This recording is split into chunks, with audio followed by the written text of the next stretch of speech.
Bismillahirrahmanirrahim. Assalamualaikum warahmatullahi wabarakatuh. Selamat pagi anak-anak. Semoga kalian dalam keadaan sehat dan semangat untuk belajar ya. Pada kali ini kita kembali belajar akidah akhlak kelas 8 bab 2 tentang mukjizat, karamah, maunah, dan irhas. Submateri kita bagian A, mukjizat Rasul Allah Subhanahu wa Ta'ala. Bagian B, kejadian luar biasa selain mukjizat. Bagian C, hikmah adanya mukjizat, karamah, maunah, dan irhas. Bagian D, perbedaan antara mukjizat, karamah, maunah, dan irhas. Dan bagian E, sikap dan perilaku orang yang beriman kepada mukjizat Allah. Yang pertama, bagian A, mukjizat Rasulullah Subhanahu wa Ta'ala. 1. Pengertian mukjizat. Pengertian mukjizat. Kata mukjizat bentuk jamak dari mukjiz, artinya sesuatu yang melemahkan. Menurut istilah, mukjizat adalah suatu kejadian luar biasa yang diberikan Allah Subhanahu wa Ta'ala pada para rasulnya yang dapat melemahkan usaha dan alasan orang kafir. Fungsi-fungsi mukjizat untuk melemahkan dan mengalahkan segala usaha orang-orang yang menentang seruan para rasul Allah sebagai bukti kebenaran bahwa para rasul itu benar-benar dipilih oleh Allah Subhanahu wa Ta'ala. Unsur-unsur dari mukjizat yaitu ada sesuatu yang terjadi di luar kebiasaan, tampak pada diri seorang nabi dan rasul, ada tantangan dari kaumnya yang menyaksikan kenabian. Tantangan tersebut tidak mampu menandingi sesuatu yang luar biasa. Kedua, macam-macam mukjizat yang dimiliki oleh para rasul, yaitu mukjizat kauniyah. Mukjizat kauniyah adalah mukjizat yang diberikan oleh Allah kepada para rasulnya. Contoh, jari tangan Rasulullah dapat memancarkan air yang jernih dan dapat diminum. Tongkat Nabi Musa alaihissalam yang dapat berubah jadi ular, Nabi Ibrahim alaihissalam yang tidak mempan dibakar dan selamat dari kobaran api, Nabi Sulaiman alaihissalam yang dapat berbicara dengan binatang. Selanjutnya, mukjizat akliyah yaitu mukjizat akliyah adalah mukjizat yang hanya dapat dipahami oleh akal budi manusia, misalnya Al-Quran. Keistimewaannya, keindahan gaya bahasanya tidak dapat seorang pun yang dapat menandinginya. Ketiga, mukjizat rasul-rasul Allah. Nabi Ibrahim, mukjizatnya adalah tidak hangus dibakar dalam kobaran api yang sangat besar. Nabi Musa, mukjizatnya tongkatnya dapat berubah menjadi ular dan dapat membelah lautan membentuk sebuah jalan atau jembatan. Nabi Nuh, mukjizatnya membuat perahu yang menyelamatkan pengikutnya bersama binatang dari berbagai jenis dari banjir yang sangat besar.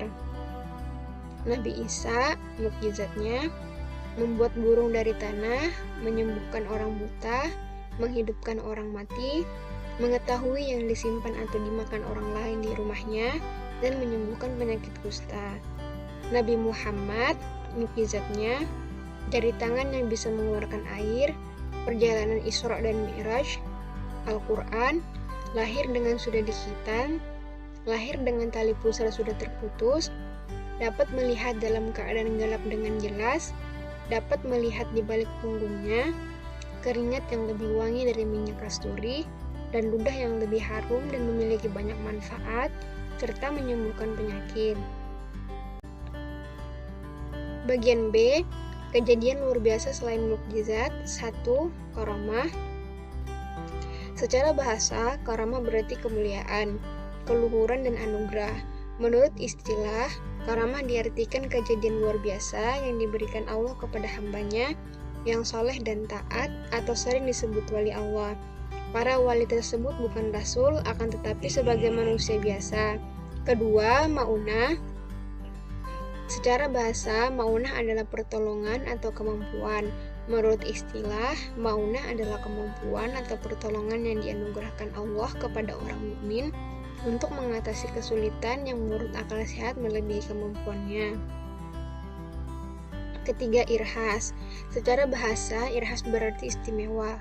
Menurut istilah, irhas adalah kejadian istimewa atau luar biasa yang terjadi pada diri calon nabi atau rasul ketika ia masih kecil atau sebelum diangkat menjadi rasul. Bagian C, hikmah adanya mukjizat, karamah, irhas, dan maunah. Pertama, semakin menguatkan bukti-bukti kenabian.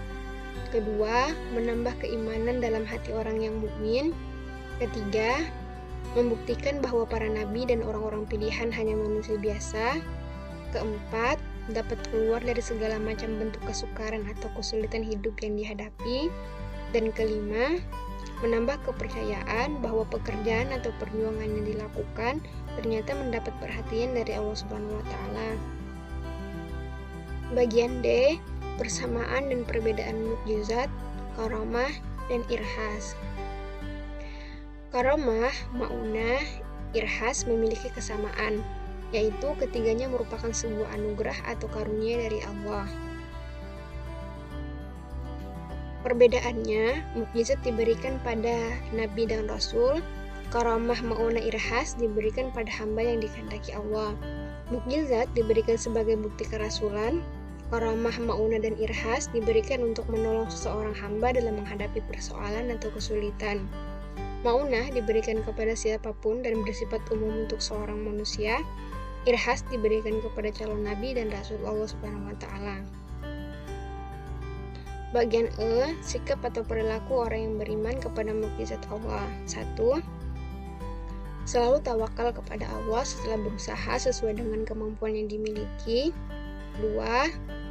Tidak mudah putus asa, karena yakin pertolongan Allah pasti akan datang. 3.